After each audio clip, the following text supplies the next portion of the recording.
I think that, first of all, I always start in the place of, one of the things I love about the Bible and I love about the topic of the resurrection is Paul's, if this didn't happen, this whole thing's in vain. I love that statement. I love that thought because it just throws the cards on the table. And so that it's an all or nothing thing, which I repeat to my church all the time. We're wasting our time being here. This is dumb if this didn't happen. So then when you read that, and then I love Michael Akona's saying that he brings out a lot, that if the resurrection happened, then Christianity is true, period. I mean, you've got it covered, and it kind of branches out from there. But as I've read Michael Akona's book and N.T. Wright's book and a number of others, as they've really gone into the depth of why we would believe such a thing, I absolutely believe there's enough evidence, and beyond that, as they do the. Braxton would have to help me. I'm thinking that it's got a name. It's the kind of evidence it is. I'm forgetting the name of the evidence right off the top of my head. Should have wrote it down. Gotcha. Yeah. But it's evidence. It's the thing that everybody agrees on. In other words, atheist scholars agree on this. Oh, consensus, like the consensus. Yeah, but it's scholarly consensus. That's right. But this is what Braxton does for a living. The minimal facts. Minimal facts. That's it. That's what was leaving me. The minimal facts approach. That's where I believe the evidence is the strongest, and I love that because everybody agrees these things are true, no matter what your ideological background is.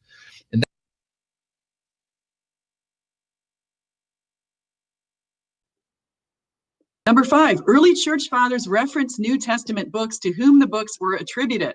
So prior to 110, Ignatius pointed out Matthew, Luke, Acts, Romans, 1 Corinthians, Ephesians, Colossians, and 1 Thessalonians. Sometime in his lifetime between 69 and 156, Polycarp pointed to Matthew, Mark, Luke, Acts, Galatians, Ephesians, 1st and 2nd Corinthians, Philippians, 1st and 2nd Thessalonians, Timothy, 1st Peter, 1st and 3rd John. Sometime between 100 and 165, Justin Martyr noted and highlighted, this highlights, of course, the validity of Matthew, Mark, Luke, John, and Revelation. Sometime between 130 and 202, Irenaeus highlighted Matthew, Mark, Luke, and John. Sometime between 150 and 215, Clement of Alexandria highlighted Matthew, Mark, Luke, and John. And then around 325, Eusebius noted that James, the brother of Jesus, he pointed out that he was a brother, authored the first of the general epistles. So now we've got a lot of testimony with the early church fathers providing support to the attributions in the New Testament.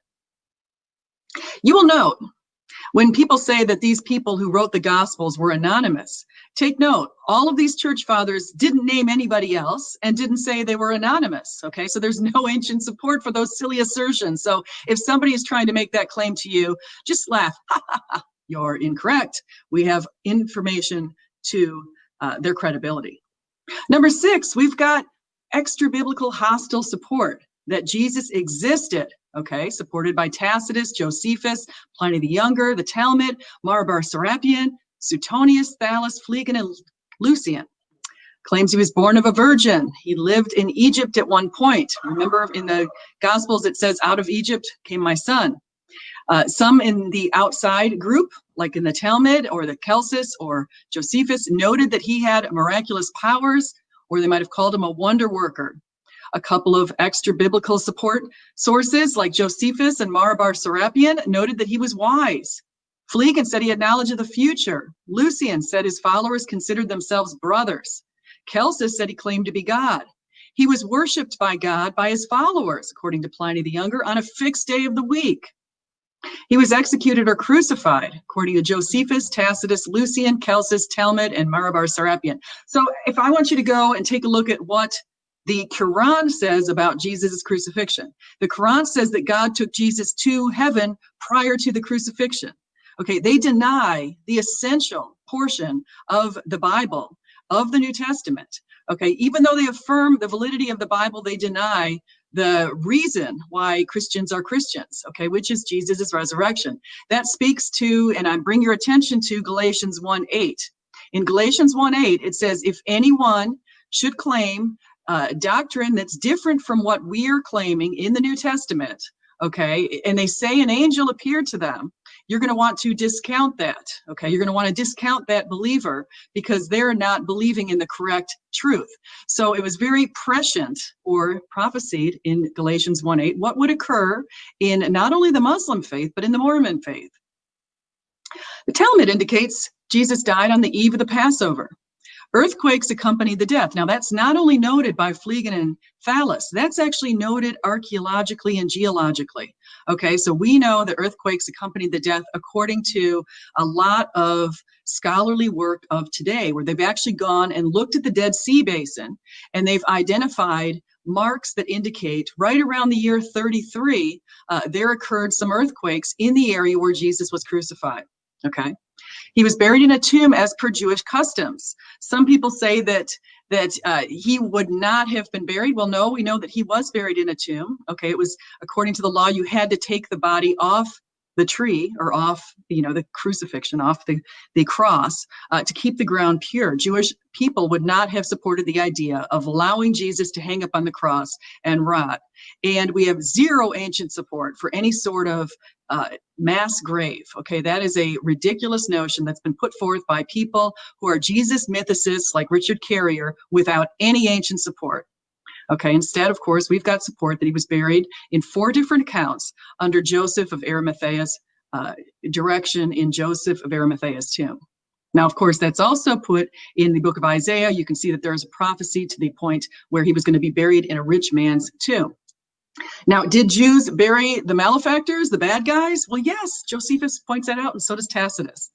Okay, Josephus also said that the disciples said he appeared to them alive 3 days after the crucifixion. Suetonius and Tacitus say that Christians were martyred.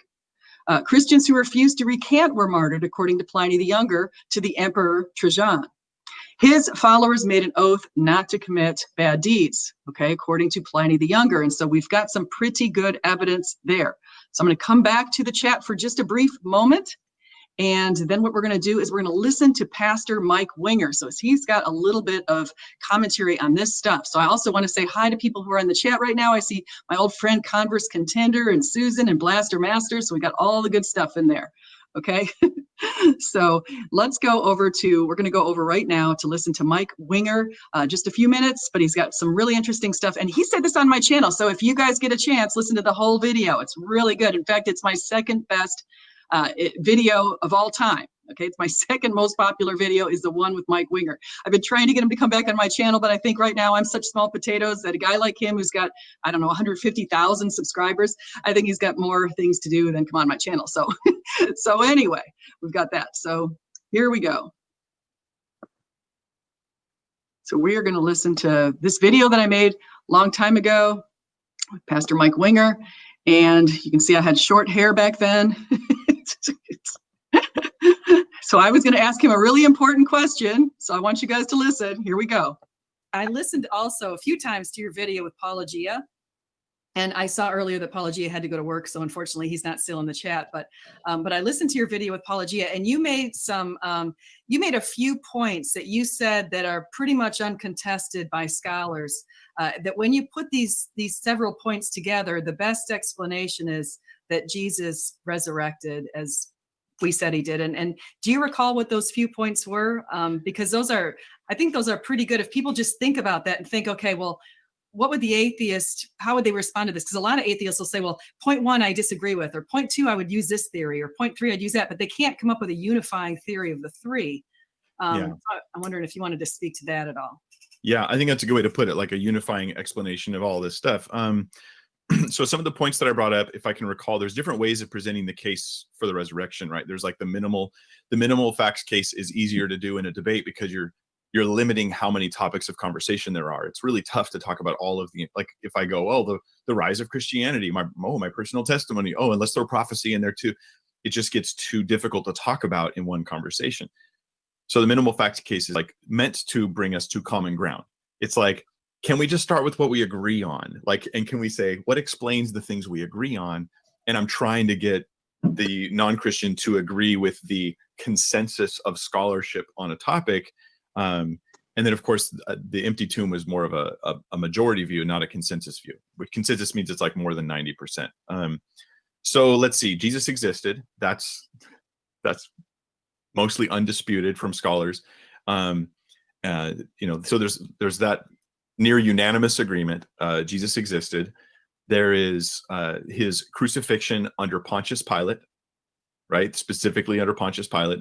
There is the fact that the disciples claimed to have, several people claimed to have appearance experiences where they saw Jesus, and that they meant it. They were sincere about those claims. So they weren't lying, is the point.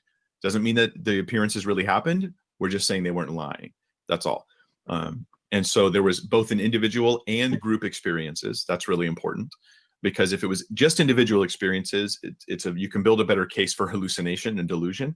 But if it's a group experiences of what are called multi-mode, you know, appearances. So it's audible, it's visual, and it's tactile. Okay, so they're touching. There are all these types of things. That's a very rare type of experience, and it's group experiences, which that we don't have any sort of multi-mode hallucination like that to say this happens in reality, and therefore it can explain what the disciples experienced. We have the conversion of not only those who originally believed in Jesus, but those who never believed in him, like Paul the Apostle and James, the brother of Jesus. There's two right there that they'll agree on. So if you take just those facts, we have a real Jesus, really died. They really claimed he rose again. They really believed that they saw him, and they were willing to say so under threat of death. And great suffering. What explains that? Well, the resurrection obviously explains that. Like that, if the resurrection hypothetically is true, that explains all of those facts. And then you could even bring in more facts. Like you could bring in a whole lot more facts. But it explains this minimal kind of like everyone agrees on this type of facts. What else do they do? Well, they could say, well, they hallucinated. Okay, but that doesn't really quite explain the multi-mode nature of these hallucinations. It doesn't explain the research done on hallucinations that says that that's not really. Hallucination is the most popular theory for skeptics today, especially in the circles that we're kind of interacting with people in. But you can't validate that with actual experimentation to suggest this is how we know this really happened. So it ends up being a general unreasonable skepticism towards the supernatural. And they'll say things like, you can't prove a supernatural claim because one's never been demonstrated. Have you heard that before? You can't prove one because it's never been demonstrated, which is what you call circular logic, right? You have to demonstrate it before you can prove it. Wait, aren't we using demonstrate and prove synonymously here? Aren't you saying that you have to prove it before you can prove it? Okay, that's just an assumption that it's not true. But that's often what it will come down to is either I'll assume it's not true, or I'll try to create this crazily unreasonable standard for proving your one claim of Jesus. It'll be a different standard. Everything else in life I'll prove normally. It'll be mundane proof for that stuff. But no, a claim of Jesus has some kind of ultra proof I'm not willing to even explain or identify. Some standard of proof that I'll never put out. Here's the proof I would need, right? And that's ultimately, this is just to bring me back to my skepticism. It's just kind of an impervious skepticism. It's omnipotent skepticism. It cannot be overpowered at that point. Yeah. Yeah, and I think just to piggyback on what you said, as far as the hallucination, I read something by Mike Licona on hallucinations, and he talked about, people, just like a dream, we don't share a dream. Hallucinations are internal, and people can't share a hallucination. So we had groups of people witnessing Jesus, we had singular people witnessing him, but there wasn't. It's not a possible, solution to say that's a hallucination, because that. Rule number 8. Tell the truth, or at least don't lie. This has been a sort of theme of everything we've been talking about. Well, telling the truth is hard, because you have to know the truth. And that's hard. But you can know when you're lying. Sometimes you don't know, because what the hell do you know? But sometimes you know. And you can feel that. That's a disjunction of meaning. So you'll know. You see this often with people who are very socially awkward, They'll say something that's sort of grandiose, and it really falls flat, and everyone's a bit embarrassed, including them. It's like if they were paying attention, they would notice that disunited them and made them weak, and then they wouldn't say it. And so that's the thing about not lying, is that Lies make you weak, and you can feel it. It's the antithesis of meaning, I would say, because meaning is associated with the truth. So if you're lying, you're at the opposite pole of that. That's the deceit part, and it makes you weak. You think, well, I'll lie and I'll get away with it. It's like, no, you won't. You cannot get away with warping the structure of being.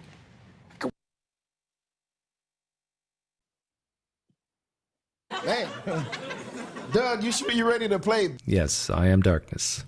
Oh, you all right, Doug? I'm under the power of the evil one.